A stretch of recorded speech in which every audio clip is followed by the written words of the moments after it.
Lastly, I think we should discuss how do we find area in this area, and how do we find the area bounded by these two regions. So let's just quickly discuss that. Now let's discuss the first scenario. Let's find the area bounded in these two within these two regions. Okay, within these two curves. So this is the region we are trying to find. Now I would always suggest make a slice from the origin. So this is my slice. Okay, this is the outer, this is the inner, and according to our just using symmetrical property of these two regions, I'm gonna set up integral for this region only. Just multiply that by 2. And when I create this graph, I know this portion, the angle goes from 0 to pi over 2. So therefore, for this region, the area is going to be, so this region, the area will be integral from 0 to pi over 2. So this is 0, not 6. And 1/2 of, so the outer square, which is 1 plus cosine theta square, minus the inner square, which is 1 square d theta. Okay, and then just do the it's very similar to what we just did. So to find the value, it's the antiderivative of this guy. Now, so let's talk about this region now. So this region, how do we set up integral just for this region?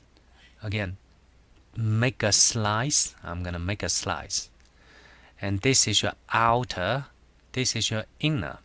So for this region, my integral looks like pi over 2 to pi, 1/2 of the outer square. In this case, you can see that it's going to be unit circle. The outer is the unit circle, minus the inner square, and d theta. So that's how we are going to set up the integral.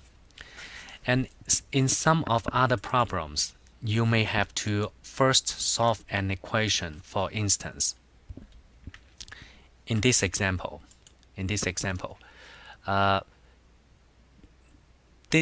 if we want to find the region like this shaded region, and the outer is r equals 3 cosine theta, the inner is 1 plus cosine theta.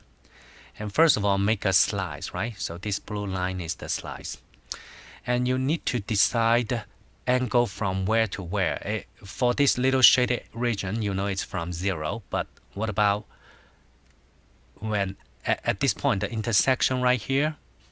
What is this angle? What is this angle? So when you set up the integral, you know it begins from 0, but you need to figure out what angle this is. For your integral. So in this case, it will be 1/2 of the outer, which is 3 cosine theta square, minus the inner square, which is 1 plus cosine theta square, right? And then d theta. Now, in order for you to figure out this angle, you have to set up an equation. So 1 plus cosine theta equals 3 cosine theta, and solve for theta. It turns out this theta is pi over 3. Okay, so you may have to do some preliminary work for some other problems. So this concludes the whole section.